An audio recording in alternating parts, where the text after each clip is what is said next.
Dear students, आज हम बात करेंगे रेट ऑफ रिएक्शन क्या है। रेट का मतलब होता है speed speed of the chemical reaction. Chemical kinetics unit है, तो टॉपिक है rate of reaction. Rate of A chemical reaction is the change in concentration of any one of the reactant or products per unit time. It is expressed in mole per liter per second or atmosphere per time or its units। तो rate of the reaction हम कैसे देखते हैं? कोई भी chemical reaction जब शुरू होती है, रिएक्टेंट की कंसंट्रेशन आस्ता आस्ता डिक्रीज होना शुरू हो जाती है। तो शुरू में रिएक्शन का रेट तेज होता है, जैसे जैसे कंसंट्रेशन कम होती जाती है वैसे रेट ऑफ रिएक्शन भी डिक्रीज होता जाता है। अगर हम बात करें, जैसे हम गाड़ी की स्पीड देखते हैं, उसका रेट ऑफ स्पीड देखना हो, तो हम ये देखते हैं कि गाड़ी चल रही है, कभी स्लो होती है, कभी फास्ट होती है, तो वो अपना डिस्टेंस कवर कर लेती है। ऐसे ही अगर हम रिएक्शन की बात करें, तो रिएक्शन की स्पीड कोई ऐसी स्पीड नहीं है जो कंटिन्यू चलती रहेगी, नहीं। शुरू में तेज होती है, फिर आस्ता आस्ता स्लो होना शुरू हो जाती है, क्योंकि rate of reaction depends upon the concentration of the reactants. पहले शुरू में ज़्यादा कंसंट्रेशन होती है, तो रेट ज़्यादा, स्पीड ज़्यादा। जैसे कम होती जाएगी तो स्पीड भी कम होती जाती है। तो rate of reaction is equal to decrease or increase in the concentration of reactant or product divided by time taken। तो हम इसको इस तरह से लेते हैं कि कितनी कंसंट्रेशन डिक्रीज हो गई या इंक्रीज होगी। डिक्रीज होगी रिएक्टेंट्स की और इंक्रीज होगी प्रोडक्ट्स की। और टाइम टेकन, कितना टाइम लगा, जैसे 10 मिनट्स लग गए, 5 मिनट्स लग गए, it is time taken. Concentration कितनी डिक्रीज हो गई, जैसे 4 मोल्स थी, 4 मोल में से 2 मोल रह गई, तो डिक्रीज इन कंसंट्रेशन हो गई 2 moles. 2 moles divided by time, अगर 10 मिनट्स है तो 10 मिनट्स। ऐसे हम रेट ऑफ रिएक्शन निकालते हैं। This rate of reaction is known as average rate of reaction. इस रिएक्शन रेट को हम कहते हैं average rate of reaction. Can be calculated by dividing the concentration difference by the time interval. इसको हम इस तरह से कैलकुलेट कर सकते हैं, कंसंट्रेशन डिफरेंस कितना आया और टाइम इंटरवल कितना आया, दोनों को डिवाइड करके। तो नेक्स्ट हमारे पास आता है फॉर ए केमिकल रिएक्शन। अगर हम इसकी एक बात करें, for a chemical reaction A, B B, C D D, small A, small B, small C, small D are the coefficients which balance the chemical reaction. ये तो हमारे कोफिशिएंट्स हैं जो केमिकल रिएक्शन को बैलेंस करते हैं। Capital A, capital B are the reactants, ये दोनों रिएक्टेंट्स हैं। Capital C, capital D are the products, ये हमने कंसीडर कर लिए, ये हमारे प्रोडक्ट्स हैं। एवरेज रेट ऑफ रिएक्शन इस तरह से रिप्रेजेंट किया जाता है, जैसे 1/a, -1/a। माइनस टर्म इसलिए लगाया गया क्योंकि concentration of the reactants always decreases. Reactant the concentration always decrease होती रहती है, and concentration of the product always increases. इसलिए हम प्रोडक्ट के साथ पॉजिटिव टर्म रखेंगे और रिएक्टेंट्स के साथ नेगेटिव टर्म्स लगाए जाते हैं। 1/a, एज कोफिशिएंट 1/a कर देना है इसको हमने। And delta, delta means change in concentration. फिर बड़ी ब्रैकेट लगाई है यहाँ पे, बड़ी bracket means concentration, delta means change in. तो दोनों को कुल मिलाकर हो गया change in concentration of reactant A divided by delta T, यानी कि change in time.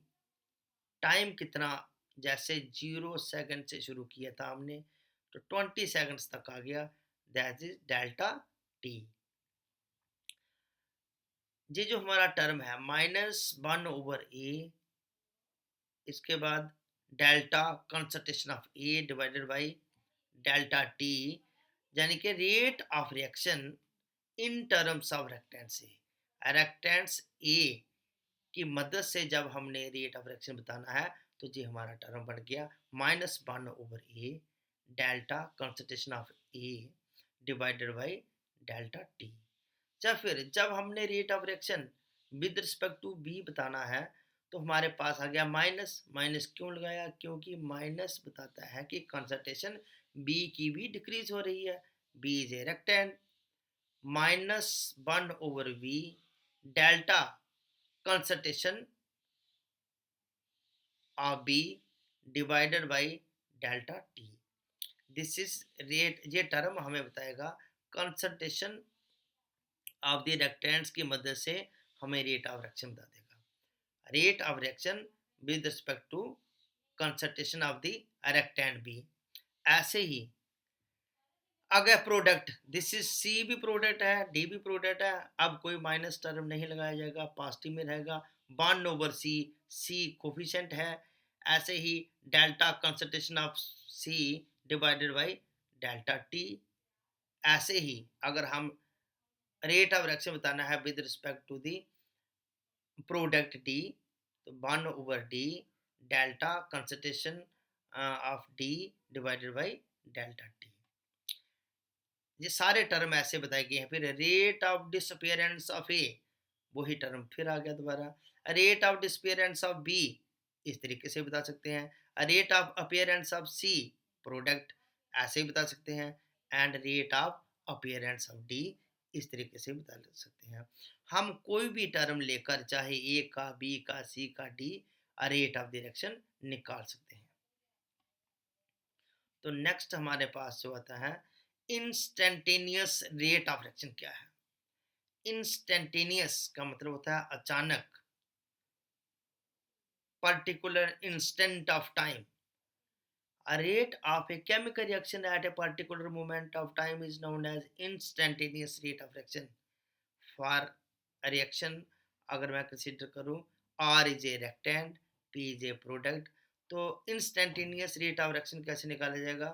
This is R instantaneous rate of reaction is equal to minus, this is delta change in concentration of reactant divided by delta T।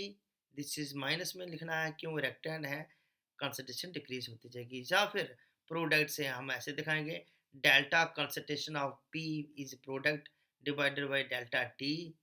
तो इस case में when instantaneous की जब हम बात करें, तो delta becomes del, delta del बन जाता है।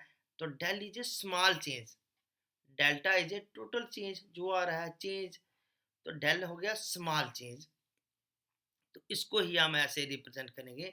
इंस्टेंटेनियस रेट इसका कैसे बनेगा? Minus del concentration of R divided by del T. Minus में आएगा जी, क्योंकि रेक्टेंट है। फिर हम इसको ऐसे भी बता सकते हैं, instantaneous rate with respect to the product del concentration of the product divided by del T. तो this is instantaneous rate of the reaction. तो नेक्स्ट एक एग्जांपल है इसकी, प्रॉब्लम या न्यूमेरिकल आप कह सकते हो। इसमें क्या है?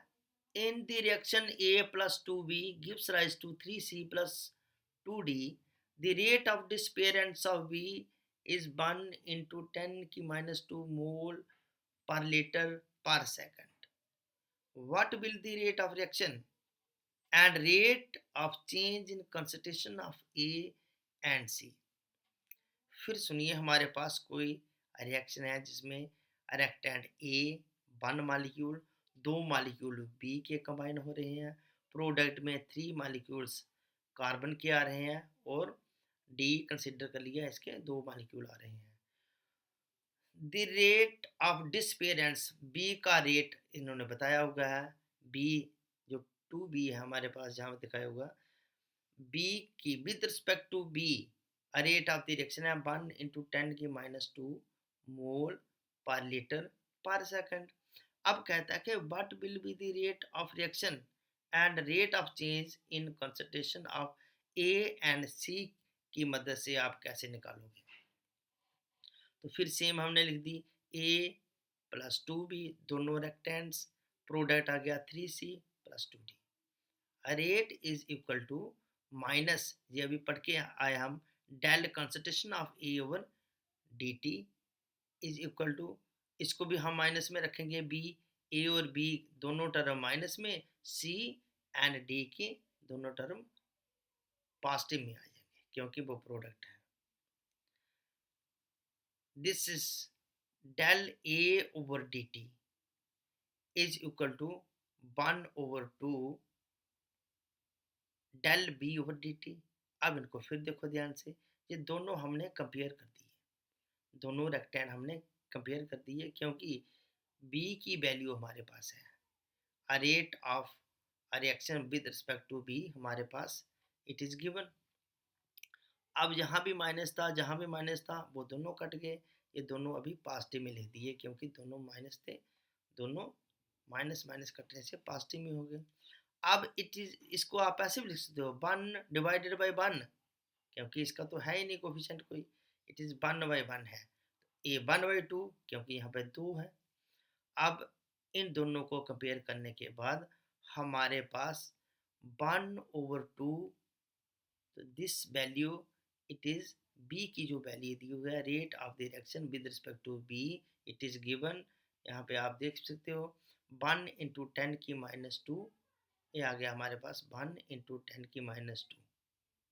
तो यहाँ से इसको पूरे को 2 से डिवाइड कर दो, जब 2 से ये डिवाइड होगा 0.5 × 10⁻² मोल पर लीटर पर सेकेंड हमारे पास रिजल्ट आ गया।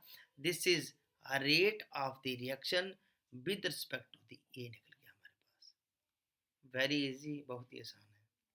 अब इसके बाद उसने पूछा था कि rate of reaction with respect to C, अब हमने सी को ले लिया, del C over D T, फिर उसके बाद 3/2 del B over D T. इसको मैं फिर आपको बताता हूँ कैसे आया जी, 3/2 कैसे आ गया, क्योंकि हमारे पास बी है, अगर हम देखें 1/2, बी कितना है 1/2, और सी है 1/3, यहाँ पे देखो यहाँ 1/3 है, जब 1/3 इज इक्वल टू को क्रॉस करके आगे जाएगा तो ये बन जाएगा 3/1, तो 3 यहाँ पे आ गया और 1 की मल्टीप्लाई आई तो 2 ही आ गया, ये बन गया 3/2।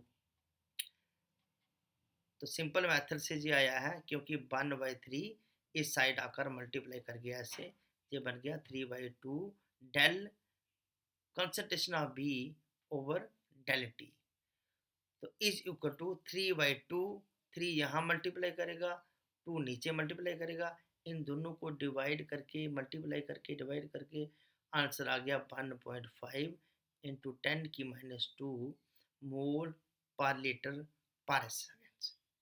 तो this is the rate of the reaction with respect to C. तो नेक्स्ट हमारे पास जो आगे आते हैं, this is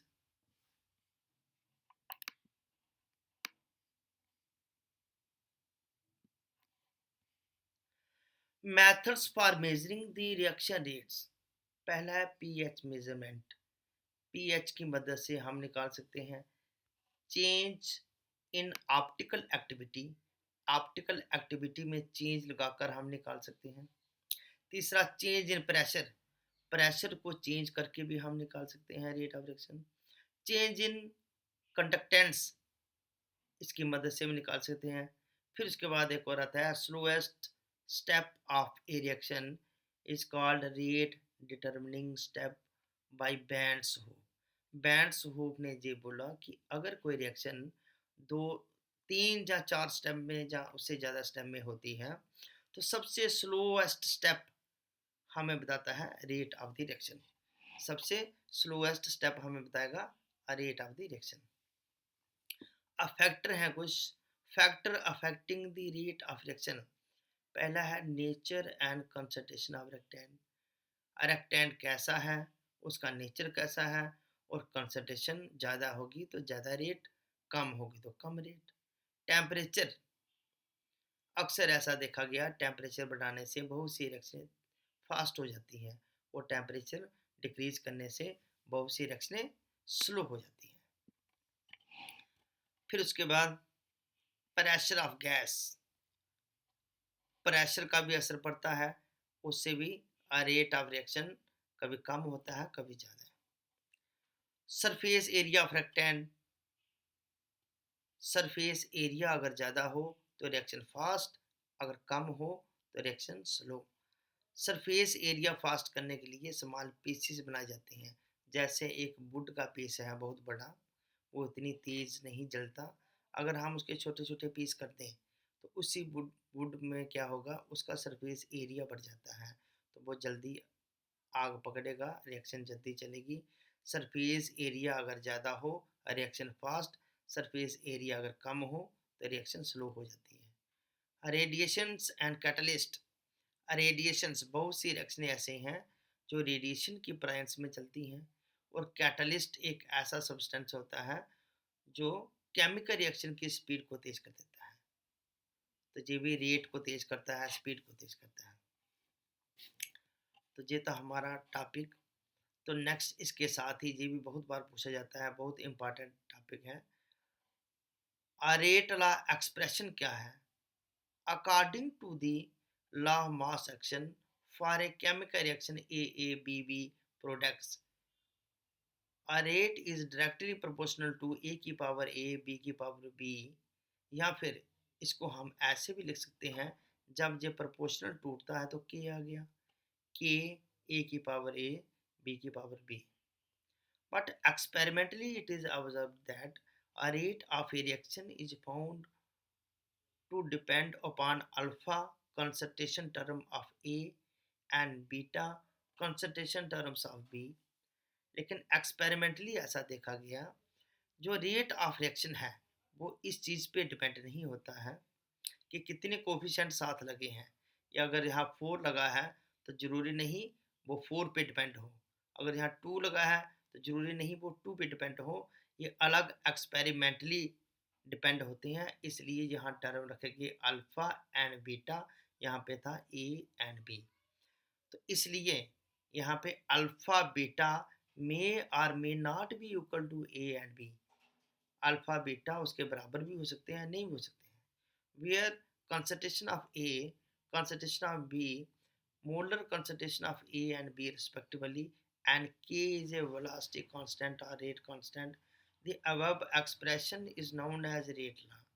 The expression which gives the reaction rate in terms of molar concentration of reactants as determined experimentally is called as a rate law or a rate law expression।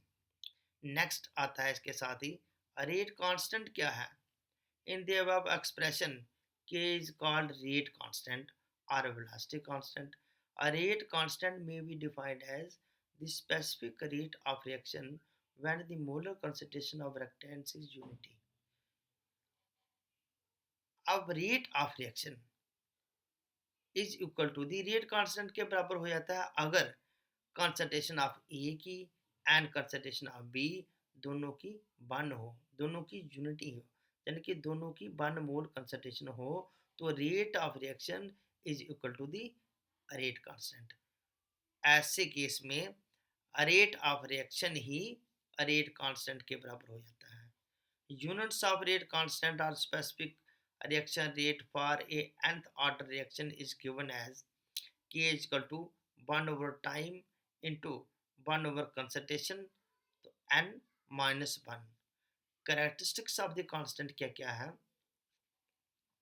greater the value of rate constant faster is the reaction। जितनी ज़्यादा value होगी rate constant की उतनी ही fast reaction होगी। Each reaction has a particular value of rate constant eight a particular temperature. अलग अलग temperature पे हर एक रिएक्शन का पर्टिकुलर वैल्यू होती है। The value of rate constant for the same reaction changes with temperature. Temperature में change भी हो सकती है, मैंने पहले भी आपको बताया। The value of rate constant for a reaction doesn't depend upon the concentration of the reactants। value of rate constant for a reaction depend नहीं करती है concentration of the reactants पे। तो ये 2 टॉपिक थे हमारे। थैंक्स।